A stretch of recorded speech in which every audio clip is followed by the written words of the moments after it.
വലിയ നാമത്തിന് പിന്നെയും മഹത്വം ഉണ്ടാവട്ടെ. അപ്പോസ്തലനായിരുന്ന യോഹന്നാൻ എഴുതിയ ഒന്നാം ലേഖനത്തിന്റെ അവസാനത്തെ 2 വാക്യങ്ങളിലേക്കാണ് ഇന്നത്തെ പഠനം നമ്മൾ കേന്ദ്രീകരിക്കുന്നത്. കഴിഞ്ഞ 10-30ഓളം ക്ലാസ്സുകളിലായിട്ട് ഈ ലേഖനം നമുക്ക് പഠിക്കുവാനുള്ള അവസരം സ്വർഗത്തിലെ ദൈവം നൽകി തന്നു. ഇന്നതിൻ്റെ ഒടുവിലത്തെ 2 വാക്യങ്ങളെ ഉദ്ധരിച്ച് ചില ആത്മീകമായിരിക്കുന്ന യാഥാർത്ഥ്യങ്ങളെ ഗ്രഹിക്കുവാൻ ദൈവം നമ്മെ സഹായിക്കട്ടെ. ഇന്ന് ശരിക്കു പറഞ്ഞാൽ നമ്മുടെ മക്കളൊക്കെ ഇന്നത്തെ ഈ ക്ലാസ്സിൽ ഉണ്ടാകേണ്ടതായിരുന്നു. പുതിയ ഒരു തലമുറയ്ക്ക് വളരെ ആവശ്യമായി അറിഞ്ഞിരിക്കേണ്ടതായ ചില കാര്യങ്ങളാണ് ഇന്ന് ഈ 2 വാക്യങ്ങളോടുള്ള ബന്ധത്തിൽ പറയണം എന്ന് ഞാൻ ആഗ്രഹിക്കുന്നത്. ദൈവം നമ്മെ ധാരാളമായി സഹായിക്കട്ടെ. 5-ാം അധ്യായത്തിന്റെ 20-21 വാക്യങ്ങൾ ഞാൻ വായിക്കുന്നു. ദൈവപുത്രൻ വന്നു എന്നും സത്യദൈവത്തെ അറിവാൻ നമുക്ക് വിവേകം തന്നു എന്നും നാം അറിയുന്നു. നാം സത്യദൈവത്തിൽ അവന്റെ പുത്രനായ യേശു ക്രിസ്തുവിൽ തന്നെ ആകുന്നു. അവൻ സത്യദൈവവും നിത്യജീവനും ആകുന്നു. കുഞ്ഞുങ്ങളെ വിഗ്രഹങ്ങളോട് അകന്ന് സൂക്ഷിച്ചുകൊള്ളുവിൻ. ഈ 2 വാക്യങ്ങളെ ഉദ്ധരിച്ച് ദൈവപുത്രനെ കുറിച്ചുള്ള അറിവ് അനുഭവമാക്കുക എന്ന തലക്കെട്ടിലാണ് ചില കാര്യങ്ങൾ പറയണം എന്ന് ഞാൻ ആഗ്രഹിക്കുന്നത്. കർത്താവായ യേശുക്രിസ്തുവിനെ കുറിച്ചുള്ള അറിവിനെ അത് അനുഭവമാക്കി മാറ്റുവാൻ നമുക്ക് വളരെ ആവശ്യമുള്ള കാര്യമാണ്. നാം അറിയുന്നത് പോലെ ഇന്നത്തെ ലോക ജനസംഖ്യയിൽ നല്ലൊരു ഭാഗവും യേശുക്രിസ്തു ആരാണെന്ന് അറിഞ്ഞിട്ടുള്ളവരാണ്. പക്ഷേ ആ യേശുക്രിസ്തുവിനെ ജീവിതത്തിൽ അനുഭവിക്കുന്നവരുടെ എണ്ണം എന്ന് പറയുന്നത് ഒരു ചെറിയ കൂട്ടം മാത്രമാണ്. തിരുവെഴുത്തിൽ നമ്മൾ വായിക്കുമ്പോൾ അതേക്കുറിച്ചൊക്കെ മനസ്സിലാക്കുന്നത് പോലെ ഒരു ശേഷിപ്പ് മാത്രമേ യേശുക്രിസ്തു ആരാണെന്ന് അറിഞ്ഞ് അനുഭവിച്ചവരുള്ളൂ. ബാക്കി എല്ലാവരും യേശുക്രിസ്തുവിനെ കുറിച്ച് കേട്ടിട്ടുള്ളവരാണ്, അവൻ ആരാണെന്ന് അറിയുന്നവരാണ്. അപ്പോൾ അത് അനുഭവമാക്കുക, അതാണ് ഏറ്റവും പ്രാധാന്യം അർഹിക്കുന്ന കാര്യം. യേശുക്രിസ്തുവിനെ കുറിച്ചുള്ള കേവലം ഒരറിവ് ഒരാളെയും സ്വർഗത്തിലേക്ക് കൊണ്ടുപോകില്ല. എന്നാൽ ആ യേശുക്രിസ്തുവിനെ അനുഭവിക്കുമ്പോൾ മാത്രമാണ് ഒരു വ്യക്തി ദൈവത്തിന്റെ രാജ്യത്തിൽ അംഗമായിട്ട് തീരുവാൻ ഇടയാകുന്നത്. അപ്പോൾ ഇത് വളരെ പ്രധാനപ്പെട്ടതായ ഒരു കാര്യമാണ്. അതുകൊണ്ട് ഞാൻ നേരത്തെ പറഞ്ഞത് നമ്മുടെ മക്കളൊക്കെ ഈ ക്ലാസ് കേൾക്കേണ്ടതായിരുന്നു. അവര് ഇനി അത് കേൾക്കാൻ സമയമെടുത്താൽ അത് വളരെ നന്നായിരുന്നു. അത് എത്രത്തോളം താല്പര്യം കാണിക്കുന്നുണ്ട് എന്നുള്ള കാര്യം എനിക്ക് വളരെ സംശയമുണ്ട്. അപ്പോൾ ഈ ദൈവപുത്രനെ കുറിച്ചുള്ളതായ അറിവിനെ അനുഭവമാക്കി മാറ്റുക. നാം അവിടെ ആ വാക്യത്തിന്റെ ആരംഭത്തിൽ വായിച്ചതുപോലെ ദൈവപുത്രൻ വന്നു എന്നും സത്യദൈവത്തെ അറിവാൻ നമുക്ക് വിവേകം തന്നു എന്നും നാം അറിയുന്നു. അപ്പോൾ ദൈവം തന്റെ പുത്രനായ യേശുക്രിസ്തുവിനെ ഈ ലോകത്തിലേക്ക് അയച്ചതിലൂടെ, ദൈവപുത്രൻ ഇവിടെ വന്നതിലൂടെ ലോകത്തിന്റെ മുമ്പിൽ വെളിപ്പെടുത്തപ്പെട്ടതായിരിക്കുന്ന ഒരറിവ് എന്ന് പറയുന്നത് ദൈവമുണ്ട് എന്ന യാഥാർത്ഥ്യമാണ്. ജീവിക്കുന്ന ഒരു ദൈവമുണ്ട് എന്നത് വെളിപ്പെടുത്തിയത് ദൈവം തന്റെ പുത്രനെ ഈ ലോകത്തിലേക്ക് അയച്ചതിലൂടെയാണ് എന്ന് നമുക്ക് കാണുവാൻ കഴിയുന്നുണ്ട്. ആ ആശയത്തെ, അതായത് ദൈവം തന്റെ പുത്രനെ അയച്ചു എന്നുള്ള ആ ആശയത്തെ പല പ്രാവശ്യങ്ങൾ ഈ ലേഖനത്തിൽ തന്നെ നമ്മൾ ഇതിനു മുൻപ് ധ്യാനിച്ചിട്ടുള്ളതാണ്. എന്നാൽ ഈ പഠനവുമായി ബന്ധപ്പെട്ട് 2-3 വാക്യങ്ങൾ നമുക്ക് ഒന്ന് ശ്രദ്ധിക്കേണ്ടതായിട്ടുണ്ട്. 4-ാം അധ്യായത്തിന്റെ 9-ാമത്തെ വാക്യത്തിൽ നമ്മൾ വായിക്കുന്നത്, 4-ാം അധ്യായം അതിന്റെ 9-ാം വാക്യത്തിൽ വായിക്കുന്നു, ദൈവം തന്റെ ഏകജാതനായ പുത്രനെ നാം അവനാൽ ജീവിക്കേണ്ടതിന് ലോകത്തിലേക്ക് അയച്ചു എന്ന് നാം വായിക്കുന്നു. അതിന്റെ താഴെയുള്ള വാക്യം 10-ാമത്തെ വാക്യത്തിൽ നമ്മൾ വായിക്കുന്നത്, ദൈവം തന്റെ പുത്രനെ പ്രായശ്ചിത്തമായി, അല്ലെ, നമ്മുടെ പാപങ്ങൾക്ക് പ്രായശ്ചിത്തമാകുവാൻ അയച്ചു. അതിന്റെ 14-ാമത്തെ വാക്യത്തിൽ നാം വായിക്കുന്നത്, പിതാവ് പുത്രനെ ലോകരക്ഷിതാവായിട്ട് അയച്ചിരിക്കുന്നു. അപ്പോൾ ഈ പഠനത്തിന് ഒരു ബേസ് എന്ന നിലയിൽ അതിന്റെ ആരംഭം ഇത്രയും ഈ 3 വാക്യങ്ങൾ മതി എന്ന് ഞാൻ കരുതുകയാണ്.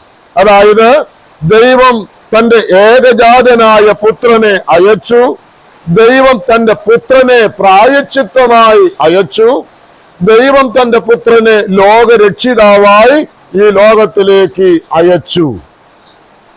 അപ്പൊ ഞാൻ ഓർപ്പിച്ചതുപോലെ ഈ സത്യം അനേകർക്ക് അറിവുള്ള കാര്യമാണ്.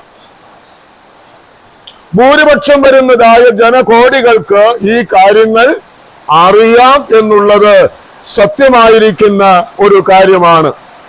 എന്നാൽ ഈ അറിവ് അനുഭവമായിട്ട് മാറുവാൻ ഈ ദൈവം തന്റെ പുത്രനെ എന്തിനു വേണ്ടിയിട്ടാണോ അയച്ചത് അത് ഓരോ വ്യക്തി ജീവിതങ്ങളിലും അനുഭവമായി തീരുവാൻ ആവശ്യമായിട്ടുണ്ട്. അത് എങ്ങനെയാണ് സാധിക്കുക എന്നുള്ള ഒരു ചിന്തയാണ് അടുത്ത ചില വാക്കുകളിൽ നിങ്ങളോട് പറയുവാൻ താല്പര്യപ്പെടുന്നത്. 5-ാം അധ്യായത്തിന്റെ 1-ാമത്തെ വാക്യത്തിൽ നമ്മൾ വായിക്കുന്നത്, യേശുവിനെ ക്രിസ്തു എന്ന് വിശ്വസിക്കുന്നവനെല്ലാം ദൈവത്തിൽ നിന്ന് ജനിച്ചിരിക്കുന്നു. അപ്പോൾ ഒന്നാമതായി സംഭവിക്കേണ്ട കാര്യം, ദൈവപുത്രൻ വന്നു എന്നുള്ള ആ അറിവ് എന്തിലേക്ക് മാറണം? എന്തിലേക്ക് മാറ്റപ്പെടണം?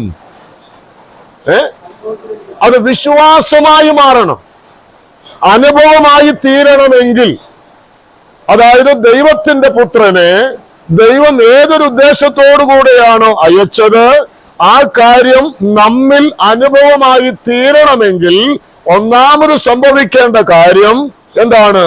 ഒരു വ്യക്തി അവന്റെ പുത്രനിൽ വിശ്വസിക്കണം, അവനെ ക്രിസ്തു എന്ന് വിശ്വസിക്കണം. അത് ക്രിസ്തു എന്താണ്, അവന്റെ ആ പേരിന്റെ ആശയം എന്താണ്, ഇതെല്ലാം നമ്മൾ നേരത്തെ പഠിച്ചതുകൊണ്ട് ഞാൻ അതിലേക്കൊന്നും പോകുന്നില്ല. രണ്ടാമത് 5-ാം അധ്യായത്തിന്റെ 5-ാമത്തെ വാക്യത്തിൽ, അതിന്റെ 5-ാം വാക്യത്തിൽ, യേശു ദൈവപുത്രൻ എന്ന് വിശ്വസിക്കുന്നവനല്ലാതെ ആരാകുന്നു ലോകത്തെ ജയിച്ചവൻ? അപ്പോൾ അവിടെയും നാം കാണുന്നത് യേശു ദൈവപുത്രനാണെന്ന് വിശ്വസിക്കണം. അതിന്റെ 10-ാമത്തെ വാക്യം അവിടെ വായിക്കുന്നത്, ദൈവപുത്രനിൽ വിശ്വസിക്കുന്നവന് ഉള്ളിൽ ആ സാക്ഷ്യമുണ്ട്. അപ്പോ യേശുക്രിസ്തു ആരാണ് എന്നുള്ള ആ അറിവിനെ എന്തിലേക്ക് മാറ്റപ്പെടണം? അത് വിശ്വാസമായി പരിണമിക്കപ്പെടുവാൻ ആവശ്യമുണ്ട്. യേശുവിനെ ക്രിസ്തു എന്ന് വിശ്വസിക്കണം, യേശുവിനെ ദൈവപുത്രൻ എന്ന് വിശ്വസിക്കണം. അങ്ങനെ ദൈവപുത്രൻ എന്ന് വിശ്വസിക്കുന്നവനിൽ ആ സാക്ഷ്യമുണ്ട്. ഏത് സാക്ഷ്യമാണ്? ആ സാക്ഷ്യത്തെ കുറിച്ച് 11-12 വാക്യങ്ങളിൽ നമുക്ക് കാണുവാൻ കഴിയും. 5-ാം അധ്യായത്തിന്റെ 11-12 അവിടെ വായിക്കുന്നത്, ദൈവപുത്രനിൽ വിശ്വസിക്കുന്നവർക്ക് നിത്യജീവനുണ്ട് എന്ന പിതാവിന്റെ സാക്ഷ്യം അവനിലുണ്ട്. ആരിലുണ്ട്? പുത്രനിൽ വിശ്വസിക്കുന്നവനുണ്ട്. മനസ്സിലായോ? ഇത് അറിയുന്നവനിലല്ല ഉള്ളത്. യേശുവിനെ കുറിച്ച് കേവലം കേട്ടിട്ടുള്ളവരിലല്ല ഈ നിത്യജീവനുള്ളത്. യേശുക്രിസ്തുവിന്റെ നാമത്തിൽ പ്രാർത്ഥിക്കുന്നവർക്ക് ഉള്ളതല്ല ഈ നിത്യജീവൻ എന്ന് പറയുന്നത്. കേവലം യേശുവിനോട് പ്രാർത്ഥിക്കുന്നു അല്ലെങ്കിൽ യേശുവിനെ ആരാധിക്കുന്നു, അവർക്കുള്ളതല്ല ഈ നിത്യജീവൻ എന്നുള്ളത്. നിത്യജീവൻ ഉള്ളിലുണ്ട് എന്നുള്ള ആ സാക്ഷ്യം ആർക്കാണ് ലഭിക്കുക? അവൻ ദൈവപുത്രൻ എന്ന് വിശ്വസിക്കുന്നവരിലാണ് ആ സാക്ഷ്യമുള്ളത്. അവർക്കാണ് നിത്യജീവന്റെ അനുഭവം ഉള്ളത്. അപ്പോൾ യേശുക്രിസ്തുവിനെ പിതാവായിരിക്കുന്ന ദൈവം ലോകത്തിലേക്ക് അയച്ചു. അതിനൊരു ലക്ഷ്യമുണ്ടായിരുന്നു. എന്നാൽ ആ ലക്ഷ്യത്തെ കുറിച്ചുള്ള അറിവ് നമ്മുടെ അനുഭവമായി തീരുവാൻ ഒന്നാമത് നമ്മിൽ ഉണ്ടാകേണ്ടത് ആ ദൈവപുത്രനിൽ വിശ്വസിക്കുക എന്നുള്ള കാര്യമാണ്. ഇനി രണ്ടാമത് അതിന്റെ 3-ാം അധ്യായത്തിന്റെ 23-ാമത്തെ വാക്യം കൂടെ വായിച്ച് മുൻപോട്ട് പോകാം. അവിടെ വായിക്കുന്നത്, അവന്റെ കൽപ്പനയോ അവന്റെ പുത്രനായ യേശുക്രിസ്തുവിന്റെ നാമത്തിൽ നാം വിശ്വസിക്കണം എന്ന് തന്നെയാണ്. അപ്പോൾ അവനെ കുറിച്ച് കേവലം നിങ്ങൾ എല്ലാവരും അറിയണമെന്നുള്ള ഒരു കാര്യമല്ല. അവിടെ വായിക്കുന്നത് എന്താണ്? അവനിൽ വിശ്വസിക്കണമെന്നുള്ളത് ദൈവത്തിന്റെ കൽപ്പനയാണ്. അവനിൽ വിശ്വസിക്കണമെന്നത് ദൈവത്തിന്റെ കൽപ്പനയാണ്. അങ്ങനെ വിശ്വസിക്കുന്നവരുടെ ഉള്ളിൽ മാത്രമേ എന്തുള്ളൂ? നിത്യജീവനുള്ളൂ. അവർ മാത്രമേ ദൈവരാജ്യത്തിന് ഓഹരിക്കാരാകുന്നുള്ളൂ. ഇന്ന് സംഭവിക്കുന്ന കാര്യം എന്താണ്? ഒരുപക്ഷെ നമ്മുടെ വേർപെട്ട കൂട്ടങ്ങളിൽ പോലും സംഭവിക്കുന്ന കാര്യം എന്താണ്? യേശുക്രിസ്തുവിനെ കുറിച്ച് ഇന്നത്തെ തലമുറ അറിഞ്ഞിട്ടുണ്ട്. പക്ഷേ അവരിൽ എത്ര പേരിൽ അത് വിശ്വാസമായി പരിണമിച്ചു എന്നുള്ളത് നമുക്ക് മനസ്സിലാക്കുവാൻ പ്രയാസമാണ്. എബ്രായ ലേഖനം 4-ാം അധ്യായത്തിൽ അതിന്റെ 2-3 വാക്യങ്ങൾ വായിക്കുമ്പോൾ നാം അവിടെ വായിക്കുന്ന കാര്യം എന്താണ്? നിങ്ങളെ പോലെ അവരും ഒരു സദ്വർത്തമാനം കേട്ടിരുന്നവരായിരുന്നു. എന്നാൽ കേട്ടവരിൽ അത് വിശ്വാസമായി പരിണമിക്കായക കൊണ്ട് വാഗ്ദത്തം ദേശം അവർ അവകാശമാക്കിയില്ല. കേട്ടവരാണ് എല്ലാവരും. ദൈവത്തിന്റെ പ്രമാണങ്ങൾ എല്ലാവരും കേട്ടവരാണ്. പക്ഷേ എന്തുണ്ടായില്ല?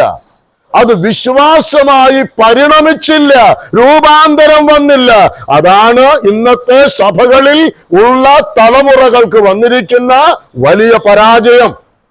അതുകൊണ്ടാണ് ഞാൻ പറഞ്ഞത് തലമുറകൾ കേൾക്കേണ്ട കാര്യമായിരുന്നു എന്ന്. അത് മനസ്സിലാക്കി ഒന്നാമത് ഈ വിശ്വാസത്തെ ഉണ്ടാകേണ്ടത് ആവശ്യമാണ്. ഇനി രണ്ടാമത്തെ കാര്യം, 4-ാം അധ്യായത്തിന്റെ 2-3 വാക്യങ്ങളിൽ നാം അവിടെ വായിക്കുന്നത്, യേശുക്രിസ്തു ജഡത്തിൽ വന്നു എന്ന് സ്വീകരിക്കുന്ന ആത്മാവൊക്കെയും ദൈവത്തിൽ നിന്നുള്ളത്. എന്താ അടുത്ത സ്റ്റെപ്പ്? ഒന്നാമത്തെ എന്താ പറഞ്ഞത്? വിശ്വസിക്കുക. രണ്ടാമത് ഇവിടെ പറഞ്ഞിരിക്കുന്ന വാക്ക് ഏതാണ്? വായിച്ചത് ആരും ശ്രദ്ധിച്ചില്ലേ? ജഡത്തിൽ വന്നവനെന്ന് സ്വീകരിക്കുക. യേശുക്രിസ്തുവിനെ എന്ത് ചെയ്യണം? ജഡത്തിൽ വന്നവനാണെന്ന് സ്വീകരിക്കുക. വിശ്വസിക്കുന്നവനെ എന്ത് ചെയ്യണം? സ്വീകരിക്കണം. യോഹന്നാന്റെ സുവിശേഷം 1:12 നമുക്ക് കാണാതെ അറിയാം. എന്താ വാക്യം? അവനെ കൈക്കൊള്ളുക. എന്താണ് അതിന്റെ അർത്ഥം? അവനെ സ്വീകരിക്കുക. അവനെ കൈക്കൊണ്ട് അവന്റെ നാമത്തിൽ വിശ്വസിക്കുന്ന ഏവർക്കും ദൈവമക്കളാകുവാൻ അവൻ അധികാരം നൽകി. അപ്പോൾ എന്താ ഉണ്ടാകേണ്ടത്? യേശുക്രിസ്തുവിനെ വിശ്വസിക്കുക മാത്രമല്ല ചെയ്യേണ്ടത്, അവനെ എന്ത് ചെയ്യണം? സ്വീകരിക്കണം. അതാണ് റോമാലേഖനം 10-ാം അധ്യായം 9-ാമത്തെ വാക്യത്തിൽ അവിടെ വായിക്കുന്നത്, യേശുവിനെ കർത്താവ് എന്ന് വായുകൊണ്ട് ഏറ്റുപറയുക, അവനെ ഹൃദയത്തിലേക്ക് എന്ത് ചെയ്യുക? സ്വീകരിക്കുക, ഹൃദയത്തിലേക്ക് അംഗീകരിക്കുക. വിശ്വസിക്കുന്നവനെ, അർത്ഥാൽ യേശുക്രിസ്തുവിനെ എന്ത് ചെയ്യണം? അവൻ ജഡത്തിൽ വന്നവനാണെന്ന് ഹൃദയത്തിൽ സ്വീകരിക്കണം. നാം ഈ പഠനം ആരംഭിച്ച കാലത്ത് പറഞ്ഞ ഒരു കാര്യമുണ്ട്. യേശുക്രിസ്തുവിന്റെ ദൈവത്വത്തെ നിഷേധിക്കുന്ന, അവന്റെ ജഡാവതാരത്തെ നിഷേധിക്കുന്ന വലിയൊരു കൂട്ടം ആളുകൾ ഇന്നുണ്ട്, ക്രൈസ്തവരുടെ മധ്യത്തിലുണ്ട്. അതുകൊണ്ടാണ് വ്യക്തമായ നിലയിൽ നാം ആ കാര്യങ്ങളൊക്കെ പഠിച്ചത്. ഇവിടെ വീണ്ടും ഞാൻ ഓർമ്മപ്പെടുത്തട്ടെ, ഈ കർത്താവ് യേശുക്രിസ്തു ജഡത്തിൽ വന്നു എന്ന് സ്വീകരിക്കുന്ന ആത്മാക്കളൊക്കെയും ആരിൽ നിന്നുള്ളതാണ്? അവർ ദൈവത്തിൽ നിന്ന് ഉള്ളവരാണ്.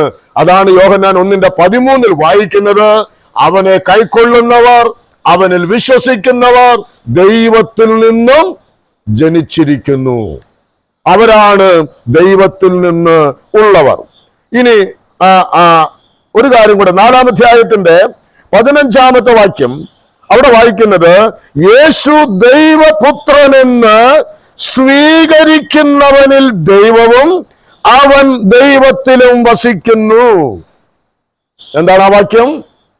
യേശു ദൈവപുത്രൻ എന്ന് സ്വീകരിക്കുന്നവനിൽ ആര് വരും? ദൈവം വസിക്കും. യേശുവിനെ അറിയുന്നവരിൽ ദൈവം വസിക്കുമെന്നല്ല, യേശുക്രിസ്തുവിനെ കുറിച്ച് കേട്ടവരിൽ ദൈവം വസിക്കുമെന്നല്ല, യേശുക്രിസ്തുവിൽ വിശ്വസിച്ച് അവനെ സ്വീകരിക്കുന്നവരിൽ ദൈവവും അവൻ ആരിലും വസിക്കുന്നു? അവൻ ദൈവത്തിലും വസിക്കുന്നു. എന്തൊരു വലിയ മാറ്റമാണ് അവിടെ ഉണ്ടാകുന്നത്! വിശ്വസിക്കുന്നവർ, സ്വീകരിക്കുന്നവർ, അവന്റെ ഉള്ളിൽ ദൈവം വസിക്കുന്നു, അവർ ദൈവത്തിലും വസിക്കുന്നു. എത്ര അനുഗ്രഹിക്കപ്പെട്ട ഒരു ഭാഗ്യ പദവിയിലേക്കാണ് നാം വന്നിട്ടുള്ളത് എന്ന് നാം മനസ്സിലാക്കണം. അടുത്ത ഒരു കാര്യമുള്ളത്, ഇങ്ങനെ വിശ്വസിച്ച് യേശുക്രിസ്തുവിനെ സ്വീകരിക്കുമ്പോൾ നാം അതിന്റെ 1-ാം അധ്യായത്തിന്റെ 7-ാമത്തെ വാക്യത്തിൽ വായിക്കുന്നത് എന്താണ്? അവന്റെ പുത്രനായ യേശുവിന്റെ രക്തം സകല പാപവും പോക്കി നമ്മെ ശുദ്ധീകരിക്കുന്നു. എന്താണ് അവിടെ സംഭവിക്കുന്നത്? ഒരു ശുദ്ധീകരണം സംഭവിക്കുന്നു. അപ്പോൾ ദൈവപുത്രനെ കുറിച്ചുള്ള അറിവ് വിശ്വാസമായി പരിണമിക്കുന്നു. ആ വിശ്വസിക്കുന്നവനെ ഹൃദയത്തിലേക്ക് സ്വീകരിക്കുന്നു. അങ്ങനെ സ്വീകരിക്കുമ്പോൾ അവനിൽ ഉണ്ടാകുന്ന മാറ്റം എന്താണ്? ഒരു വലിയ വിശുദ്ധീകരണത്തിലേക്ക് അവൻ വരികയാണ്, ഒരു വലിയ മാറ്റത്തിലേക്ക് അവൻ വരികയാണ്. കാരണം എന്താ? അവനിൽ നിത്യജീവൻ വന്നു, അവനിൽ ദൈവം വന്നു, അവൻ ദൈവത്തിലായി. ആ മാറ്റമാണ് അവനെ ആരാക്കി മാറ്റുന്നത്? ഒരു വിശുദ്ധനാക്കി മാറ്റിയത്, അവനെ ദൈവത്തിന്റെ മുമ്പിൽ നീതിമാനാക്കി മാറ്റിയത്, കുറ്റമില്ലാത്തവനാക്കി നിർത്തിയത്. അവൻ യേശുവിൽ വിശ്വസിച്ചത് കൊണ്ടാണ്, അവനെ സ്വീകരിച്ചത് കൊണ്ടാണ്. ഈ സത്യമാണ് ഇന്നത്തെ തലമുറയ്ക്ക് അറിയാൻ പാടില്ലാതെ പോയിരിക്കുന്നത്. അവർ വിചാരിക്കുന്നത് ഞങ്ങളുടെ മാതാപിതാക്കൾക്ക് ഈ കാര്യങ്ങളൊക്കെ അറിയാമായിരുന്നു, ഞങ്ങളും ബാല്യം മുതൽ ഇതൊക്കെ അറിഞ്ഞവരാണ്, അതുകൊണ്ട് ഞങ്ങളും അങ്ങനെയൊക്കെ ആയിരിക്കുന്നു എന്ന ഒരു തെറ്റായ ധാരണ ഇന്നത്തെ തലമുറയ്ക്ക് സംഭവിച്ചിട്ടുണ്ട്. അതില്ലാതിരിക്കുവാനാണ് ഈ കാര്യങ്ങൾ വ്യക്തമായി നിങ്ങളെ ഓർമ്മപ്പെടുത്തുവാൻ ഞാൻ താല്പര്യപ്പെടുന്നത്. ദൈവാത്മാവും ആ നിലയിൽ എഴുതി വച്ചിട്ടുള്ളത്. അപ്പോൾ കേവലം നമ്മുടെ ദൈവപുത്രനെ കുറിച്ചുള്ള അറിവ് നമ്മിൽ ഒരു മാറ്റവും വരുത്തുന്നില്ല. എന്നാൽ അറിവ് വിശ്വാസമായും വിശ്വാസം സ്വീകരണമായും മാറുമ്പോൾ അത് നമ്മെ വിശുദ്ധിയിലേക്ക് നയിക്കുന്ന ഒന്നായിട്ട് മാറുകയാണ്. ആ മാറ്റം എന്തിലേക്ക് കൊണ്ടുവരുന്നു? 1-ാം അധ്യായത്തിന്റെ 5-ാമത്തെ വാക്യത്തിലേക്ക് വരുമ്പോൾ, അല്ല, അതിന്റെ 3-ാമത്തെ വാക്യത്തിന്റെ 2-ാം ഭാഗത്ത് നാം വായിക്കുന്നു, ഞങ്ങളുടെ കൂട്ടായ്മയോ പിതാവിനോടും അവന്റെ പുത്രനായ യേശുക്രിസ്തുവിനോടും ആകുന്നു. അതെന്തിലേക്ക് വരുത്തുന്നു? ഈ ശുദ്ധീകരിക്കപ്പെട്ടവര് അവർക്ക് ഒരു കൂട്ടായ്മ. ആരോട്? പിതാവിനോടും അവന്റെ പുത്രനായ യേശുക്രിസ്തുവിനോടുമുള്ള കൂട്ടായ്മ. അവനുമായിട്ടുള്ള ആ നിരന്തരമായ ബന്ധത്തിലേക്കാണ് ഒരു വ്യക്തി യേശുവിൽ വിശ്വസിച്ച് അവനെ സ്വീകരിച്ച് വിശുദ്ധീകരണം പ്രാപിക്കുമ്പോൾ സംഭവിക്കുന്നതായ കാര്യം. ദൈവവുമായിട്ടുള്ള കൂട്ടായ്മയ്ക്ക് വേണ്ടി കൊതിക്കുന്ന ഹൃദയം, ദൈവത്തോട് കൂടെ നടക്കുവാനുള്ളതായിരിക്കുന്ന ഈ ആഗ്രഹം. ഇന്ന് ഹാനോക്കിനെ കുറിച്ച് ഞാൻ കേൾക്കുവാനിടയായി. ഹാനോക്ക് എത്ര സംവത്സരം ദൈവത്തോട് കൂടെ നടന്നു? 300 സംവത്സരം അവൻ ദൈവത്തോട് കൂടെ നടന്നു. ദൈവം അവനെ എടുത്തുകൊണ്ടതിനാൽ കാണാതെയായി. ദൈവം അവനെ എടുത്തുകൊണ്ടതിനാൽ അവൻ ഒന്നുമില്ലാത്തവനായി. ആ ദൈവദാസൻ പറഞ്ഞത് ഇപ്രകാരമാണ്: ദൈവത്തോട് കൂടെയുള്ളതായ ഹാനോക്കിന്റെ നടത്തം അവന്റെ ജീവിതത്തെ ചെറുതാക്കി ചെറുതാക്കി ചെറുതാക്കി ലോകത്തിന്റെ യാതൊരു മാലിന്യങ്ങളും തന്നിൽ പറ്റാതെ വണ്ണം അവൻ അത്രത്തോളം ചെറുതായി അവനെ കാണാതെയായി എന്നാണ്. പ്രിയപ്പെട്ടവരെ, നാം ഓർക്കേണ്ട ഒരു സത്യമുണ്ട്. ഈ നിലയിൽ വിശ്വസിച്ച് അവനെ സ്വീകരിച്ച് വിശുദ്ധീകരണം പ്രാപിച്ച ഒരു വ്യക്തിയുടെ ഹൃദയത്തിൽ ആ ദൈവത്തോടുകൂടെ നടക്കുവാനുള്ളതായ വലിയ തിടുക്കവും വലിയ കൊതിയും താല്പര്യവും ഉണ്ടാകും. എന്തേ ഇന്നത്തെ തലമുറയ്ക്ക് ആ താല്പര്യം നഷ്ടപ്പെട്ടിരിക്കുന്നത്? എന്താ കാരണം? വേണ്ടത്ര ഈ നിലയിലുള്ള അത് അനുഭവത്തിലേക്ക് വന്നിട്ടില്ല. കേവലം അറിവ് മാത്രമേ അവരുടെ ജീവിതത്തിൽ ഉണ്ടായിട്ടുള്ളൂ. പ്രിയപ്പെട്ടവരെ, അവരെ കുറിച്ചാണ്, അതായത് അറിഞ്ഞ് വിശ്വസിച്ച് സ്വീകരിച്ച് വിശുദ്ധീകരണം പ്രാപിച്ച് അവനോടുള്ള കൂട്ടായ്മയിൽ നടക്കുന്നവരെ കുറിച്ചാണ് 20-ാമത്തെ വാക്യത്തിന്റെ 5-ാം അധ്യായം 20-ാം വാക്യത്തിന്റെ 2-ാം ഭാഗത്ത് പറയുന്നത്: നാം സത്യദൈവത്തിൽ അവന്റെ പുത്രനായ യേശുക്രിസ്തുവിൽ തന്നെ ആകുന്നു. ദൈവപുത്രൻ വന്നു, ദൈവത്തെ കുറിച്ച് അറിയുവാനുള്ള വിവേകം നമുക്ക് തന്നു, അതൊരു അറിവ് നമുക്ക് ലഭിച്ചു. എന്നാൽ ഇന്ന് നാം എവിടെയാണെന്നാ പറഞ്ഞത്? ഇന്ന് നാം അവനിൽ ആകുന്നു. നേരത്തെയുള്ള, ഞാനത് ഒരു 2 ഇംഗ്ലീഷ് വാക്ക് പറയാം. 1-ാമത്തെ വാക്ക് നോ ഹിം, അവനെ അറിയുക. ഇവിടെ വായിക്കുന്നത് ഇൻ ഹിം എന്നാണ്. അപ്പോൾ അവനെ അറിയുക എന്നുള്ള ആ അനുഭവത്തിൽ നിന്ന് അവനിലാകുക എന്ന അനുഭവത്തിലേക്കുള്ള ഒരു വലിയ മാറ്റം നമുക്ക് സംഭവിക്കും. ഇത് ചെറിയ കാര്യമൊന്നുമല്ല കേട്ടോ ഞാൻ ഈ പറഞ്ഞത്. ഞാൻ പറഞ്ഞതല്ല, ദൈവത്തിന്റെ ആത്മാവ് വചനത്തിൽ രേഖപ്പെടുത്തിയിരിക്കുന്ന സത്യങ്ങളാണ് ഞാൻ നിങ്ങളുമായിട്ട് പങ്കുവെക്കുന്നത്. ഇത് ഈ തലമുറ നാം വളരെ വ്യക്തമായി ഗ്രഹിക്കേണ്ട, ഇന്നത്തെ തലമുറകൾ ഗ്രഹിക്കേണ്ട ഒരു വലിയ സത്യമാണിത്. ഇത് കേൾക്കാതെ പോകുന്നെങ്കിൽ, ഇതറിയാതെ പോകുന്നെങ്കിൽ പിശാചിന്റെ വഞ്ചനയാൽ കുടുങ്ങി നാശത്തിലേക്കാണ് പോകുന്നത് എന്ന കാര്യം നാം ആരും മറക്കണ്ട. ഈ സത്യത്തെ നാം വളരെ വളരെ ഉൾക്കൊള്ളേണ്ടത് വളരെ ആവശ്യമാണ്. ഈ നമ്മെ കുറിച്ചാണ് 3-ാം അധ്യായത്തിന്റെ 2-ാം വാക്യത്തിൽ നമ്മൾ വായിക്കുന്നത് പോലെ: പ്രിയമുള്ളവരെ, നാം ഇപ്പോൾ ദൈവമക്കളാകുന്നു, നാം ഇന്നതാകുമെന്ന് ഇതുവരെ പ്രത്യക്ഷമായില്ല. അവൻ പ്രത്യക്ഷനാകുമ്പോൾ നാം അവനേതാൻ ഇരിക്കുമ്പോൾ തന്നെ കാണുന്നതാകൊണ്ട് അവനോട് സദൃശന്മാരാകുമെന്നും നാം അറിയുന്നു. ഈ വിശ്വാസം, ഈ സ്വീകരണം, ഈ വിശുദ്ധീകരണം, ഈ കൂട്ടായ്മ എന്തിലേക്ക് നയിക്കുന്നു?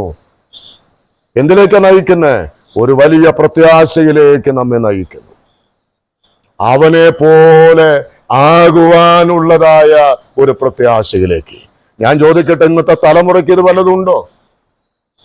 ഇന്നത്തെ തലമുറയ്ക്ക് കർത്താവിന്റെ വീണ്ടും വരവ്, അവന്റെ കൂടെ ആയിരിക്കണം, സ്വർഗം വേണം, അങ്ങനെയുള്ള വല്ല ചിന്തയും ഇന്നത്തെ തലമുറയ്ക്കുണ്ടോ? എല്ലാവരുടെയും ചിന്ത ഈ ലോകത്തിൽ ഒതുങ്ങപ്പെട്ടിരിക്കുന്നു, ലോകകാര്യങ്ങളിൽ ഒതുക്കപ്പെട്ടിരിക്കുന്നു. ആത്മീകമായ കാര്യങ്ങളെ അവഗണിക്കുന്ന ഒരു തലമുറയാണ്. കാരണം മറ്റൊന്നുമല്ല, ഉള്ളിൽ എന്തില്ല? നിത്യജീവനില്ല. ഉള്ളിൽ ദൈവമില്ല. ദൈവവുമായിട്ടുള്ള കൂട്ടായ്മ ബന്ധമില്ല. ദൈവവുമായിട്ടുള്ള ആ വിശുദ്ധിയുടെ ബന്ധമില്ല. പിന്നെ എങ്ങനെ പ്രത്യാശയുണ്ടാകും? പ്രിയപ്പെട്ടവരെ, വളരെ ഗൗരവത്തോടെ നാം ഇതിൽ അവഗണിക്കേണ്ട, ആര് ഹൃദയത്തിൽ ഇതിനൊന്ന് പുച്ഛിക്കേണ്ട ഈ വാക്കുകളെ. ഇത് വളരെ ഗൗരവത്തോടെ കാണേണ്ട ഒരു സത്യമാണ്. അല്ലെങ്കിൽ ഇവിടെ കൂടി ആടിക്കൂടി നടക്കാമെന്നല്ലാതെ ഒരുത്തൻ സ്വർഗത്തിൽ കാണില്ല. ഈ ദൈവത്തിന്റെ തിരുവെഴുത്തുകളെ അതിന് യാതൊരു മാറ്റവും ഉണ്ടാകില്ല. ഈ വാക്കുകൾക്ക് വ്യക്തമായ നിലയിൽ അനുസരണം കാണിക്കുന്നവർ മാത്രമേ അവിടെ കാണുള്ളൂ. ദൈവരാജ്യത്തിൽ കാണുകയുള്ളൂ. അതുകൊണ്ട് ഇത് ഭയത്തോടുകൂടെ സ്വീകരിക്കുവാൻ ആവശ്യമുണ്ട്. ഇതുമായി ബന്ധപ്പെട്ട് രണ്ട് കാര്യം, ഇത് കുറെ കൂടെ ഗ്രഹിക്കുവാൻ ആവശ്യം വരുമാറ് രണ്ട് കാര്യം കൂടെ നിങ്ങളെ ഓർമ്മപ്പെടുത്തി ഇന്നത്തെ ഈ ക്ലാസ് അവസാനിപ്പിക്കാം എന്ന് ഞാൻ കരുതുന്നു. ആദ്യത്തേത് യോഹന്നാന്റെ സുവിശേഷത്തിലേക്ക് നമുക്ക് വരാം. അതിന്റെ 9-ാം അധ്യായം, യോഹന്നാന്റെ സുവിശേഷം 9-ാം അധ്യായത്തിൽ നമുക്ക് വളരെ അറിയാവുന്ന ഒരു സംഭവം അവിടെ ഉണ്ട്. അവിടെ പിറവിയിലെ കുരുടനായിരുന്ന ഒരു മനുഷ്യനെ കർത്താവ് കണ്ടു. അവനെ സൗഖ്യമാക്കുന്ന ഒരു അധ്യായമാണല്ലോ നമുക്കവിടെ കാണുവാൻ കഴിയുന്നത്. അവിടെ അതിന്റെ 11-ാമത്തെ വാക്യം, ആ 10ഉം 11ഉം വാക്യങ്ങളൊന്ന് വായിക്കാമോ? ആ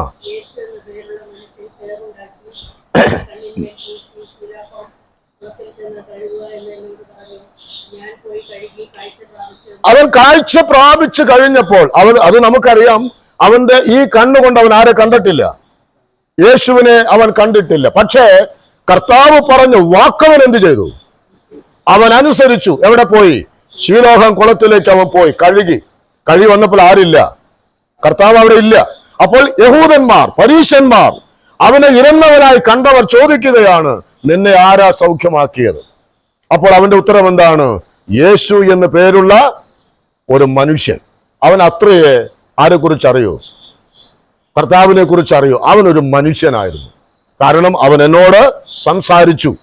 അപ്പോൾ അതുകൊണ്ട് എന്നെ സൗഖ്യമാക്കിയവൻ ആരാണ്? ഒരു മനുഷ്യനാണ് എന്ന ഒരു അറിവ് അവന്റെ ഹൃദയത്തിലുണ്ടായി.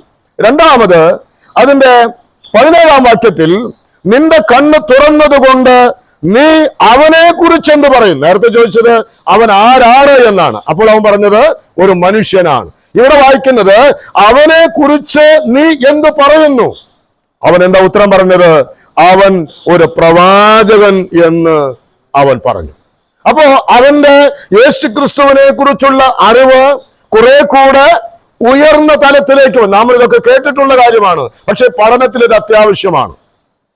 അവന്റെ അറിവ് കേവലം യേശു ഒരു മനുഷ്യൻ എന്ന അവസ്ഥയിൽ നിന്ന് അവനൊരു പ്രവാചകനാണ് എന്ന അവസ്ഥയിലേക്ക് അവന്റെ അറിവ് കുറെ കൂടെ വർദ്ധിച്ചു.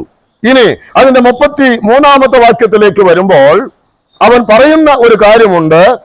അതിന്റെ 32, 33, കുരുടനായി പിറന്നവന്റെ കണ്ണ് ആരെങ്കിലും തുറന്ന പ്രകാരം ലോകമുണ്ടായത് മുതൽ കേട്ടിട്ടില്ല. ദൈവത്തിന്റെ അടുക്കൽ നിന്ന് വന്നവൻ അല്ലെങ്കിൽ അവൻ ഒന്നും ചെയ്യുവാൻ കഴിയുകയില്ല. ഇതേ വാക്ക് തന്നെ നിക്കോദിമോസ് പറഞ്ഞു. നീ ദൈവത്തിന്റെ അടുക്കൽ നിന്ന് വന്നവൻ അല്ലെങ്കിൽ ഈ അത്ഭുത അടയാളമൊന്നും ചെയ്യാൻ കഴിയില്ല. അത് തന്നെയാണ് കുരുടൻ പറഞ്ഞത്. അപ്പോ ഈ സൗഖ്യം പ്രാപിച്ച കുരുടനെ സംബന്ധിച്ച് യേശുവിനെ കുറിച്ചുള്ള അവന്റെ അറിവെന്ന് പറഞ്ഞത് കുറെ കൂടെ വർദ്ധിച്ചു. ഒരു മനുഷ്യൻ, ഒരു പ്രവാചകൻ. അടുത്തത് എന്താ പറഞ്ഞത്? അവൻ ദൈവത്തിന്റെ അടുക്കൽ നിന്ന് വന്നവൻ. ദൈവം അവനെ അയച്ചതാണെന്ന് എനിക്ക് നല്ല ബോധ്യമുണ്ട്. ഇവൻ സ്വർഗരാജ്യത്തിന് ഓഹരിക്കാരനായോ? ഇവൻ ദൈവരാജ്യത്തിൽ അംഗമായോ ഈ സമയത്ത്? ഇല്ല. അവൻ എന്താ കിട്ടിയത്? അവന് കാഴ്ച കിട്ടി. ആരാ കൊടുത്തത്? കർത്താവാ കൊടുത്തത്. പക്ഷേ അവൻ ആരായിട്ടില്ല, പാപമോചനം പ്രാപിച്ചിട്ടില്ല. അടുത്ത വാക്കുകൾ നാം ശ്രദ്ധിക്കേണ്ട കാര്യമാണ്. 35-ാം വാക്യം, യേശു അവനെ കണ്ടപ്പോൾ നീ ദൈവപുത്രനിൽ വിശ്വസിക്കുന്നുവോ എന്ന് ചോദിച്ചു. അപ്പോൾ അവന്റെ ഉത്തരം എന്താണ്? യജമാനനെ, അവൻ ആരാകുന്നു? ഞാൻ അവനിൽ വിശ്വസിക്കാം. നീ ദൈവപുത്രനിൽ വിശ്വസിക്കുന്നുവോ? അപ്പോ കർത്താവ് അവിടെ ചോദിച്ചതിന്റെ പ്രാധാന്യം എന്താണ്? നിനക്ക് കാഴ്ച കിട്ടി എന്നത് സത്യമാണ്, പക്ഷെ നീ എന്ത് ചെയ്യണം? നീ കർത്താവിൽ വിശ്വസിക്കണം. നീ അവനെ വിശ്വസിക്കുന്നുവോ? അവന്റെ ചോദ്യം വളരെ ആകാംക്ഷയോടെ അവൻ ചോദിക്കുകയാണ്, അവൻ ആരാകുന്നു കർത്താവേ? അല്ലെ, അവൻ ആരാകുന്നു? ഞാൻ അവനിൽ വിശ്വസിക്കാം. അടുത്തത് യേശു പറയാണ്, നീ അവനെ കണ്ടിട്ടുണ്ട്, നിന്നോട് സംസാരിക്കുന്നവൻ അവൻ തന്നെ എന്ന് പറഞ്ഞു. അടുത്ത വാക്കെന്താണ്? ഉടനെ അവൻ കർത്താവേ ഞാൻ വിശ്വസിക്കുന്നു എന്ന് പറഞ്ഞ് അവനെ നമസ്കരിച്ചു. അവൻ അറിഞ്ഞവനെ എന്ത് ചെയ്തു? അവൻ വിശ്വസിച്ചു. അറിഞ്ഞ കർത്താവിനെ അവൻ വിശ്വസിച്ചു, അവന്റെ കാൽക്കൽ നമസ്കരിച്ചു, അവന്റെ അടിമയായി ജീവിക്കുവാൻ, നമ്മുടെ കർത്താവിനെ ആരാധിക്കുവാൻ ആ സാധു മനുഷ്യൻ തയ്യാറായി. അവന്റെ അറിവ് എന്തിലേക്ക് മാറി? അനുഭവത്തിലേക്ക് മാറി. മനസ്സിലായോ? ഇന്ന് ലോകത്ത് ഒരുപാട് ആളുകൾ യേശുക്രിസ്തു മൂലമുള്ളതായ അത്ഭുതങ്ങൾക്ക് വേണ്ടി നടക്കുന്നുണ്ട്. ഈ ലോകത്തിലെ സൗഖ്യത്തിന് വേണ്ടി, ഭൗതികമായ നന്മകൾക്ക് വേണ്ടി. പണ്ടാരോ പറഞ്ഞതുപോലെ ഒരു പലചരക്ക് കടക്കാരന്റെ രീതിയിൽ, റോളിൽ കർത്താവിനെ നിർത്തുകയാണ്. പലചരക്കുകാരന്റെ റോൾ എന്ന് പറഞ്ഞ എന്താ അർത്ഥം? നമ്മൾ ചെന്ന് എന്ത് സാധനം ചോദിച്ചാലും എടുത്തു തരുന്ന ആളാണ് പലചരക്ക് കടക്കാരൻ. അപ്പൊ നമ്മൾ എന്ത് ചോദിച്ചാലും ആര് തന്നോളണം? കർത്താവ് ഇങ്ങനെ തന്നോളണം. അതിന് വേണ്ടി തരാൻ വേണ്ടി മാത്രം ഇരിക്കുന്ന ഒരാള് തരുമായിരിക്കും, തന്നിട്ടുണ്ടാകാം. പക്ഷേ അതുകൊണ്ട് നീ ദൈവപുത്രനിൽ വിശ്വസിക്കുന്നവനാണ് എന്ന് അർത്ഥമില്ല. ഇവിടെ ആ കുരുടനായിരുന്ന മനുഷ്യന്റെ ജീവിതത്തിൽ വലിയ മാറ്റമാണ് ഉണ്ടായത് എന്ന് നമ്മൾ തിരിച്ചറിയണം. അവന്റെ അറിവ് എന്തിലേക്ക് നയിച്ചു? അത് വലിയ അനുഭവത്തിലേക്ക് മാറുവാൻ തക്കവണ്ണം ഇടയായി തീർന്നു. ഈ യോഹന്നാന്റെ സുവിശേഷം നമ്മൾ പഠിക്കുന്ന സമയത്ത് നമുക്കറിയുവാനായിട്ട് കഴിയുന്ന ഒരു കാര്യമുണ്ട്. കർത്താവ് പുരുഷാരത്തോടും പരീശന്മാരോടും ശാസ്ത്രിമാരോടും ഒക്കെ പലവട്ടം പറഞ്ഞ വാക്കുകളാണ്: നിങ്ങൾ എൻ്റെ അടുക്കൽ വരുന്നില്ല, നിങ്ങൾ എൻ്റെ വചനം കേൾക്കുന്നില്ല, നിങ്ങൾ എന്നിൽ വിശ്വസിക്കുന്നില്ല, നിങ്ങൾ എന്നെ അനുഗമിക്കുന്നില്ല. നിങ്ങൾക്ക് എന്നെ അറിയാം, ഞാൻ ആരാണെന്ന് നിങ്ങൾക്കറിയാം, ഞാൻ ദൈവത്തിന്റെ അടുക്കൽ നിന്ന് വന്നവനാണ്, അത് നിങ്ങൾക്കറിയാം. പക്ഷെ നിങ്ങൾ വിശ്വസിച്ചിട്ടില്ല, നിങ്ങൾ എൻ്റെ അടുക്കൽ വരുന്നില്ല. നിങ്ങൾ എൻ്റെ വാക്ക് കേട്ടിരുന്നുവെങ്കിൽ നിങ്ങൾ എന്നെ അനുഗമിക്കുമായിരുന്നു. പ്രിയപ്പെട്ടവരെ, അന്നുള്ളതുപോലെ തന്നെ ഒട്ടും വ്യത്യസ്തമല്ലാത്ത നിലയിലാണ് ഇന്നത്തെ ലോകവുമെന്ന് നാം പറഞ്ഞാൽ അതെത്രയോ സത്യമാണ്. യേശുക്രിസ്തുവിനെ ലോകത്തിന് അറിയാൻ പാടില്ലാഞ്ഞിട്ടല്ല, അറിയുന്നവനെ മനഃപൂർവമായി അവഗണിക്കുന്ന ഒരു തലമുറയാണ് ഇന്നിന്റെ തലമുറ എന്ന് നാം മനസ്സിലാക്കണം. അതിന്റെ ചില പ്രായോഗികമായതും ഉപദേശപരമായിട്ടുമുള്ള ചില കാര്യങ്ങൾ കൂടെ നിങ്ങളോട് പറയണം എന്ന് ഞാൻ താല്പര്യപ്പെടുകയാണ്. അതായത്, ഇവിടെ നാം കഴിഞ്ഞ ആഴ്ചയിൽ പറഞ്ഞതുപോലെ ഈ ഒന്നാമത്തെ തലമുറ, ഇവിടെ ഇരിക്കുന്ന നമ്മിൽ പലരും, നമ്മളൊക്കെ ഈ ലോക ജീവിതത്തിന്റെ വ്യത്യസ്തമായിരിക്കുന്ന, ഇന്ന് ലോകം പറയുന്ന, ദൈവവചനം പറയുന്ന പല തിന്മകളിലും പാപങ്ങളിലുമൊക്കെ അടിമപ്പെട്ട് കിടന്നിരുന്ന ഒരു കാലം നമുക്കുണ്ടായിരുന്നു. അതേക്കുറിച്ച് തിരുവെഴുത്ത് പറയുന്നത് എന്താണ്? മുമ്പേ, അല്ലേ? മുമ്പേ എന്ന് പറയുന്ന ഒരു പ്രയോഗം. ഞാൻ അത് വെറുതെ അങ്ങ് പറഞ്ഞു പോലെ ഒന്ന് രണ്ട് വാക്യങ്ങൾ അതുമായി ബന്ധപ്പെട്ട് നമുക്ക് ചിന്തിക്കേണ്ടതുമായിട്ടുണ്ട്. എഫേസ്യ ലേഖനം 2-ാം അധ്യായം അതിന്റെ 2-ാമത്തെ വാക്യം. എഫേസ്യ ലേഖനം അതിന്റെ 2-ാം അധ്യായത്തിന്റെ 2-ാം വാക്യത്തിൽ, മുമ്പേ ഈ ലോകത്തിന്റെ കാലഗതിയെയും ആകാശത്തിലെ അധികാരത്തിനും അനുസരണക്കേടിന്റെ മക്കളിൽ ഇപ്പോൾ വ്യാപരിക്കുന്ന ആത്മാവിനും അധിപതിയായവനെയും അനുസരിച്ച് നടന്ന ഒരു മുമ്പേയുള്ള കാലം. അതിന്റെ 11-ാമത്തെ വാക്യം, ആകയാൽ നിങ്ങൾ മുമ്പേ പ്രകൃതിയാൽ ജാതികൾ ആയിരുന്നു. അതുപോലെ കൊലോസ്യ ലേഖനം 1-ാം അധ്യായം 21-ാം വാക്യം, മുമ്പേ ദുഷ്പ്രവർത്തികളാൽ മനസ്സുകൊണ്ട് അകന്നവരും ശത്രുക്കളുമായിരുന്ന നിങ്ങൾ. ഇനി 2 കൊരിന്ത്യർ ലേഖനം 5-ാം അധ്യായം 17-ാം വാക്യം, ഒരുവൻ ക്രിസ്തുവിലായാൽ അവൻ പുതിയ സൃഷ്ടിയാകുന്നു. അടുത്തതെന്താ? പഴയത്. അപ്പോൾ പഴയത് എന്ന് പറയുന്ന ഒരനുഭവം. ഇനി റോമാലേഖനം 6-ാം അധ്യായത്തിന്റെ 6-ാം വാക്യത്തിൽ, പഴയ മനുഷ്യൻ അവനോട് കൂടെ ക്രൂശിക്കപ്പെട്ടിരിക്കുന്നു. ഇനി 7-ാം അധ്യായത്തിൽ റോമർ 7-ന്റെ 24-ാം വാക്യത്തിൽ, അയ്യോ ഞാൻ അരിഷ്ടമനുഷ്യൻ. അതുപോലെ എഫേസ്യ ലേഖനം 2-ാം അധ്യായത്തിന്റെ 3-ാം വാക്യത്തിൽ നാം വായിക്കുന്നുണ്ട്, മറ്റുള്ളവരെ പോലെ പ്രകൃതിയാൽ കോപത്തിന്റെ മക്കൾ ആയിരുന്നു. ഈ വാക്യങ്ങളൊക്കെ നമുക്ക് കാണാപ്പാടം അറിയാം. പക്ഷെ ഈ പഠനത്തിൽ വളരെ വളരെ ചിന്തിക്കേണ്ട ചില വാക്കുകളാണ്. മുമ്പേ, പഴയത്, പഴയ മനുഷ്യൻ, അരിഷ്ട മനുഷ്യൻ. മുമ്പേ, മുമ്പേ എന്നുള്ളതിന് മറ്റൊരു വാക്കിനെ പറയും ഒരിക്കൽ എന്നാണ്. അതിന്റെ വൺസ് എന്നാണ് ഇംഗ്ലീഷിൽ എഴുതിയിട്ടുള്ളത്. മുമ്പേ, ഒരിക്കൽ നാം ഇങ്ങനെ ആയിരുന്നു. മുമ്പേ നാം ഇങ്ങനെ ആയിരുന്നു. നമുക്കറിയാം, നാം പറയുമ്പോൾ നമുക്കറിയാം, അതിക്രമങ്ങളിലും പാപങ്ങളിലും ഞാൻ മരിച്ചവൻ ആയിരുന്നു. എനിക്ക് ഇങ്ങനെയുള്ള മുമ്പേ എന്ന് പറയുന്ന ഒരു ജീവിതം എനിക്ക് ഉണ്ടായിരുന്നു.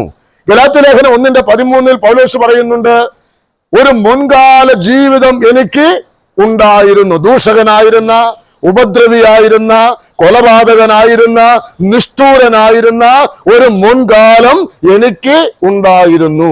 ഇവിടെ ഇരിക്കുന്ന നമുക്ക് എല്ലാവർക്കും തന്നെ അങ്ങനെ പറയുവാനായിട്ട് സാധിക്കും. എന്നാൽ ഇനി പറയുന്ന വാക്കുകൾ നിങ്ങൾ ചിന്തിച്ചോ, നിങ്ങൾ ശ്രദ്ധിക്കുക. അതാണ് തലമുറകൾ കേൾക്കേണ്ട കാര്യം ഉണ്ടെന്ന് ഞാൻ പറഞ്ഞത്. ഇന്നത്തെ തലമുറ നമ്മുടെ വീട്ടിൽ ജനിച്ചു വളർന്ന് ഇന്ന് ദൈവത്തിന്റെ സഭയിൽ അവർ രക്ഷിക്കപ്പെട്ട് സ്നാനപ്പെട്ട് കൂട്ടായ്മയിലായി സഭാശുശ്രൂഷകൾ ചെയ്യുന്ന നമ്മുടെ മക്കളുടെ ഹൃദയത്തിൽ ഈ ചിന്തയുണ്ടായിട്ടുണ്ടോ? ഏത് ചിന്ത? മുമ്പേ ഉണ്ടായിരുന്ന ഒരനുഭവം, അതിക്രമങ്ങളിലും പാപങ്ങളിലും ഞാൻ മരിച്ചവനായിരുന്നു എന്ന് പറയുന്ന, പ്രകൃതിയാൽ കോപത്തിന്റെ മക്കളായിരുന്നു എന്ന് പറയുന്ന, ഞാൻ മറ്റുള്ളവരെ പോലെ ആയിരുന്നു എന്ന് പറയുന്ന ഒരനുഭവത്തെ കുറിച്ച് അവർക്ക് വല്ല ഓർമ്മയുണ്ടോ? അവർ പറയുന്ന കാര്യം എന്തായിരിക്കാം? ഞങ്ങൾ രക്ഷിക്കപ്പെട്ട മാതാപിതാക്കൾക്ക് ജനിച്ചവരാണ്, ഞങ്ങൾ ജനിച്ച നാൾ മുതലേ ബൈബിൾ വാക്യങ്ങൾ ഉരുവിട്ടു നടന്നവരാണ്, ഞങ്ങൾ സൺഡേ സ്കൂൾ പഠിച്ചവരാണ്, അനേകം നൂറുകണക്കിന് വാക്യങ്ങൾ കാണാതെ ഞങ്ങൾക്കറിയാം, ഞങ്ങൾ എല്ലാ സഭായോഗങ്ങൾക്കും പോകുന്നവരാണ്. അങ്ങനെയുള്ള ഏതെങ്കിലും ഒരു സാഹചര്യത്തിൽ ഞങ്ങൾ ഇതുവരെ പുകവലിച്ചിട്ടില്ല, ഞങ്ങൾ മദ്യപിക്കാൻ പോയിട്ടില്ല, ഞങ്ങൾ ദുർനടപ്പിലേക്ക് പോയിട്ടില്ല, ഞങ്ങൾ ഒരു വിഗ്രഹാരാധനയ്ക്ക് പോയിട്ടില്ല, ഞങ്ങൾ ആരെയും കൊന്നിട്ടില്ല, ഞങ്ങൾ ആരുടെയും മോഷ്ടിച്ചിട്ടില്ല, ജനിച്ച നാൾ മുതൽ ഇന്നയോളം ഒരു യോഗ്യമായ നിലയിൽ ആണ് ഞങ്ങൾ ജീവിച്ചത്. ഓക്കെ, അതെല്ലാം ശരിയാണ്. എന്നാൽ വേദപുസ്തകം പറയുന്ന ഒരു വലിയ സത്യമാണ് എന്ത്? ഒരുവൻ ജനിക്കുമ്പോൾ അവൻ വിശുദ്ധനായിട്ടല്ല ജനിക്കുന്നത്. അവൻ ജനിക്കുന്നത് പാപിയായിട്ടാണ് ജനിക്കുന്നത്. അവൻ വിശുദ്ധന്മാരായ മാതാപിതാക്കൾക്കാണ് ജനിക്കുന്നതെങ്കിലും അവൻ പാപിയായിട്ടാണ് ജനിക്കുന്നത്. താനൊരു പാപിയാണ് എന്ന തികഞ്ഞ ബോധ്യം, ആ ഏറ്റുപറച്ചിലിന് മുൻപ് എനിക്കൊരു ജീവിതമുണ്ടായിരുന്നു. ഏതർത്ഥത്തിലുള്ള ജീവിതം? പാപത്തിൽ മരിച്ച ഒരു ജീവിതം, അകൃത്യത്തിൽ ജീവിച്ച ഒരു ജീവിതം. ഒരുപക്ഷെ കൊലപാതകത്തിന് ഞാൻ പോയിട്ടില്ല, വ്യഭിചാരത്തിന് ഞാൻ പോയിട്ടില്ല, മദ്യപിക്കാൻ ഞാൻ പോയിട്ടില്ല, പക്ഷേ ഞാൻ പാപിയായിരുന്നു. ഈ ബോധ്യം ഇന്നത്തെ തലമുറയ്ക്ക് ഉണ്ടായിട്ടുണ്ടോ? ഈ തലമുറ അത് മനസ്സിലാക്കിയിട്ടുണ്ടോ? എനിക്കറിഞ്ഞുകൂടാ. അതറിഞ്ഞിട്ടില്ലെങ്കിൽ ആപത്താണ്. ആ സത്യം ഗ്രഹിച്ചിട്ടില്ലെങ്കിൽ ആപത്താണ്. അത് പിശാചിന്റെ വലിയ വഞ്ചനയാണ്. കാരണം ബൈബിൾ പറയുന്നു, ഏക മനുഷ്യനാൽ പാപവും പാപത്താൽ മരണവും എല്ലാ മനുഷ്യരിലും പരന്നു എന്നാണ്. എല്ലാ മനുഷ്യർക്കും പാപത്തിന് ശിക്ഷയുണ്ട്. അപ്പോൾ ഞാനൊരു പാപിയാണ്, എനിക്ക് രക്ഷകനെ ആവശ്യമുണ്ട്, എനിക്ക് പാപമോചനം ആവശ്യമുണ്ട്. അതിന് പിതാവായ ദൈവം ഒരുക്കിയ രക്ഷാമാർഗമാണ് കർത്താവായ യേശുക്രിസ്തു എന്നുള്ളതായ ആ സത്യത്തെ അംഗീകരിച്ച് പാപങ്ങൾ, ഞാനൊരു പാപിയാണ് എന്ന് ദൈവസന്നിധിയിൽ ഏറ്റുപറഞ്ഞ് പാപങ്ങളെ ഉപേക്ഷിച്ച് യേശുവിന്റെ കർത്തൃത്വത്തെ അംഗീകരിക്കുമ്പോൾ മാത്രമേ ദൈവം അവന്റെ ഉള്ളിൽ ആകുന്നുള്ളൂ. അങ്ങനെ ഉള്ളിൽ വന്നാലേ മാറ്റമുണ്ടാകൂ. എന്റെ ഇന്നത്തെ തലമുറയെ കുറിച്ച് പല സഭകളിലും ഇന്നത്തെ തലമുറയെ കുറിച്ച് എന്ത് തലവേദന, എന്റെ സഭയിൽ പിളർപ്പുകൾ ഉണ്ടാകുന്നതിന്റെ കാരണം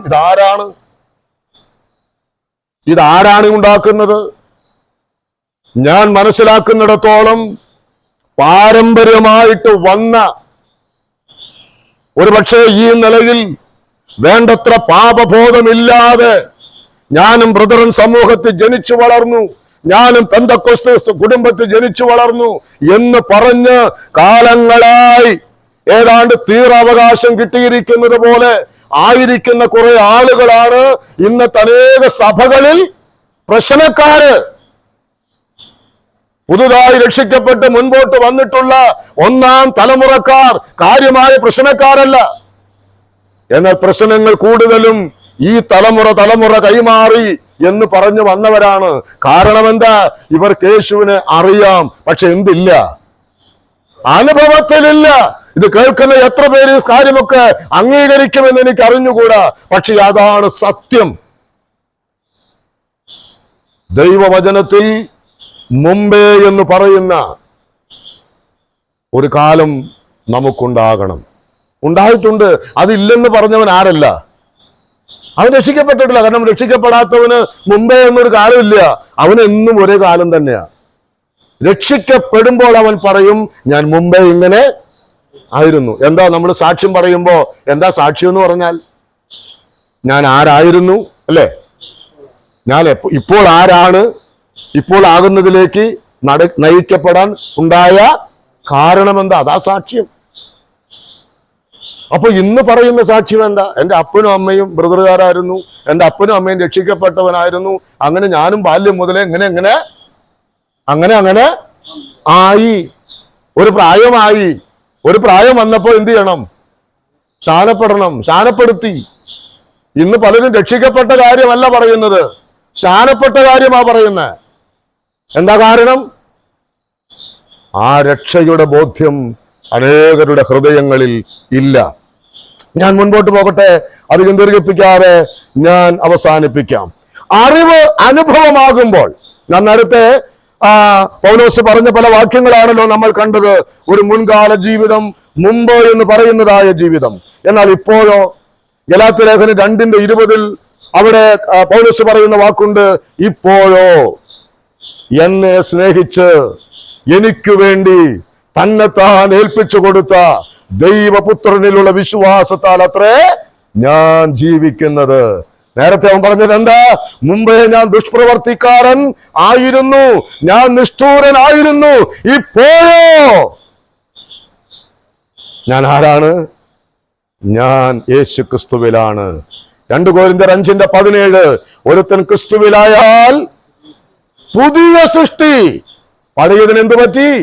പഴയത് കഴിഞ്ഞു പോയി. പഴയത് കഴിഞ്ഞാലല്ലേ പുതിയതാകത്തുള്ളൂ. ഈ പുതിയതാകാത്തതാ പ്രശ്നം. അപ്പോൾ പഴയത് കഴിഞ്ഞുപോയി, പുതിയതാക്കപ്പെട്ടതായ അനുഭവം. കൊലോസ്യ ലേഖനത്തിൽ 1 ആ വാക്യങ്ങൾ നമ്മൾ വായിച്ചു. മുമ്പേ മനസ്സുകൊണ്ട് അകന്നു, ശത്രുക്കളായിരുന്നു, ദൈവമില്ലാത്തവരായിരുന്നു. ഇപ്പോഴോ ദൈവത്തോട് നിരപ്പിച്ചു. യേശു ക്രിസ്തുവിന്റെ രക്തത്താൽ പിതാവിങ്കലേക്കുള്ള പ്രവേശനം സാധ്യമായി. ജീവിതത്തിൽ വലിയ മാറ്റങ്ങൾ ഉണ്ടായി. അവിടെ ആ 2 കൊരിന്ത്യർ 5:17 വായിക്കുന്നത് ഇതാ സകലവും പുതുതായി എന്നുള്ളതാണ്. റോമർ 6:11 വായിക്കുന്നു, പഴയ മനുഷ്യൻ ക്രൂശിക്കപ്പെട്ടു, പിന്നെ പുതിയ മനുഷ്യൻ ജീവിക്കുന്നു. നാം ഇന്ന് പുതിയ മനുഷ്യരാണ്. റോമർ 7:24 വായിച്ചു, അയ്യോ ഞാൻ അരിഷ്ട മനുഷ്യൻ. 25-ാം വാക്യത്തിലേക്ക് വരുമ്പോ എന്താ വായിക്കുന്നത്? കർത്താവായ യേശു ക്രിസ്തു മുഖാന്തരം ഞാൻ ദൈവത്തിന് സ്തോത്രം ചെയ്യുന്നു. കാരണം എന്താ? അവന്റെ ജീവിതത്തിൽ യേശു ക്രിസ്തുവിനാലുള്ള വലിയ മാറ്റമുണ്ടായി. എന്റെ പ്രിയ സഹോദര സഹോദരിമാരെ, ഈ വ്യത്യാസം നമ്മിൽ സംഭവിക്കുന്നില്ലെങ്കിൽ നമ്മുടെ അറിവ് വ്യർത്ഥം. ഈ മാറ്റം നമ്മിൽ ഉണ്ടാകുന്നില്ലെങ്കിൽ, പുതിയ അനുഭവമില്ലെങ്കിൽ, പുതിയ മനുഷ്യനാകുന്നില്ലെങ്കിൽ, പുതിയ സൃഷ്ടിയാകുന്നില്ലെങ്കിൽ, ദൈവത്തോട് നിരപ്പ് പ്രാപിക്കുന്നില്ലെങ്കിൽ, ദൈവത്തോട് സമാധാനമില്ലെങ്കിൽ, ദൈവം ഉള്ളിലില്ലെങ്കിൽ, ഈ യേശുക്രിസ്തുവിനെ കുറിച്ചുള്ള അറിവെന്ന് പറയുന്നത് വ്യർത്ഥമാണ്. ഞാനിവിടെ നിർത്താൻ പോവുകയാണ്. അത് വ്യർത്ഥമാണ്. അതുകൊണ്ട് നമ്മളൊക്കെ ചിന്തിക്കേണ്ട ഒരു കാര്യമുണ്ട്. ഇത് പറഞ്ഞത് ഒരു സംശയത്തെ നമ്മുടെ ഹൃദയത്തിലേക്ക് വിടാൻ വേണ്ടിയിട്ടല്ല. അയ്യോ, ഞാൻ രക്ഷിക്കപ്പെട്ടിട്ടുണ്ടാവാവോ, ഞാൻ ഏറ്റു പറഞ്ഞത് ശരിയായിട്ടുണ്ടാവാവോ എന്നുള്ള ഒരു സംശയത്തിന്റെ ധ്വനി നിങ്ങളിലേക്ക് പകർത്താനല്ല ഞാൻ ശ്രമിച്ചത്. മറിച്ച് ആ രക്ഷയുടെ നിർണയത്തിലേക്ക് വരാൻ വേണ്ടിയിട്ടാണ്. രക്ഷയുടെ നിർണയത്തിലേക്ക് വരണം. ആരെങ്കിലും ഈ വചനം കേൾക്കുന്നവരിൽ ആരെങ്കിലും യേശുക്രിസ്തുവിനെ കുറിച്ചുള്ള അറിവ് അനുഭവമായി മാറിയിട്ടില്ലെങ്കിൽ, ഈ വചനം കേൾക്കുന്ന മാത്രയിൽ ഈ കർത്താവിൽ വിശ്വസിക്കുക, അവനെ സ്വീകരിക്കുക, വിശുദ്ധീകരണം പ്രാപിക്കുക, അവനുമായിട്ടുള്ള കൂട്ടായ്മയിലേക്ക് വരിക, നിത്യജീവന്റെ അനുഭവത്തിലേക്ക് വരിക, ദൈവമക്കളായി തീരുക. അതാണ് ദൈവത്തിന്റെ വചനം നമ്മെ ഓർമ്മപ്പെടുത്തുന്നത്. ഇനി അതിന്റെ ഒടുവിലത്തെ വാക്യം കൂടെ വായിച്ച് ഞാൻ അവസാനിപ്പിക്കാം. അവിടെ വായിക്കുന്ന, കുഞ്ഞുങ്ങളെ വിഗ്രഹങ്ങളോട് അകന്ന് സൂക്ഷിച്ചുകൊള്ളുവിൻ. എന്തായിരിക്കാം ആ വാക്ക് ഇങ്ങനെ പറയാനുള്ള കാരണം? ഞാൻ എൻ്റെ ചിന്തയിൽ വന്നത് ഞാൻ നിങ്ങളോട് പറയാം. ഒരു വ്യക്തിയിൽ മാറ്റം വരുന്നില്ലെങ്കിൽ, അവൻ വിശ്വസിച്ച് യേശുക്രിസ്തുവിനെ കുറിച്ചുള്ള അറിവ് അനുഭവമാകുന്നില്ലെങ്കിൽ, അവൻ ആശ്രയിക്കുന്നത് വിഗ്രഹങ്ങളെയാണ്. അവൻ ആശ്രയിക്കുന്ന ആരെയാണ്? ആ വിഗ്രഹത്തെയാണ്. ദൈവമുള്ളവർ മാത്രമേ ആരെ ആശ്രയിക്കുള്ളൂ? ദൈവത്തെ ആശ്രയിക്കുള്ളൂ. ബാക്കിയുള്ളവരെല്ലാവരും അവർ ഒരുപക്ഷെ ഒരു വിഗ്രഹമുണ്ടാക്കി അതിന്റെ മുമ്പിൽ പോയി മുട്ടുകുത്തുന്നില്ലായിരിക്കാം. പക്ഷേ അവർ വിഗ്രഹങ്ങളെയാണ് അവർ അടുത്ത് വെച്ചിട്ടുള്ളത്. ദൈവമക്കളോട് പറയുകയാണ്, വിഗ്രഹങ്ങളെ വിട്ട് ഓടുക എന്ന് കൊരിന്ത്യ ലേഖനത്തിൽ നമ്മൾ വായിക്കുന്നുണ്ട്. വിഗ്രഹങ്ങളെ വിട്ട് ഓടുക. അപ്പോൾ ഈ അറിവ് അനുഭവമായിട്ട് തീരുമ്പോൾ വാസ്തവമായും ദൈവത്തിലുള്ളതായിരിക്കുന്ന ആശ്രയം, അവനിൽ മാത്രമുള്ള ആശ്രയം, അവനിലുള്ളതായിരിക്കുന്ന വിശ്വാസം നമ്മിൽ 10 മടങ്ങ് അല്ല എത്ര മടങ്ങ് വർദ്ധിക്കുമെന്ന് നമുക്കറിഞ്ഞുകൂടാ. പ്രിയപ്പെട്ടവരെ, ദൈവം നമ്മെ സഹായിക്കട്ടെ. ഇന്നത്തെ ഈ പഠനത്താൽ നമ്മുടെ ഹൃദയത്തെ അതൊന്നുകൂടെ ജീവിപ്പിക്കട്ടെ. ദൈവം നമുക്ക് തന്ന ആ വലിയ ഭാഗ്യത്തെ ഓർത്ത് ദൈവത്തിന് നമുക്ക് സ്തോത്രം ചെയ്യാം.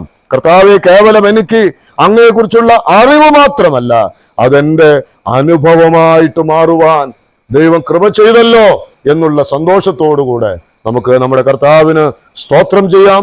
ഈ വചനങ്ങളാലും ദൈവം നമ്മെ സഹായിക്കട്ടെ, ധാരാളമായി അനുഗ്രഹിക്കട്ടെ.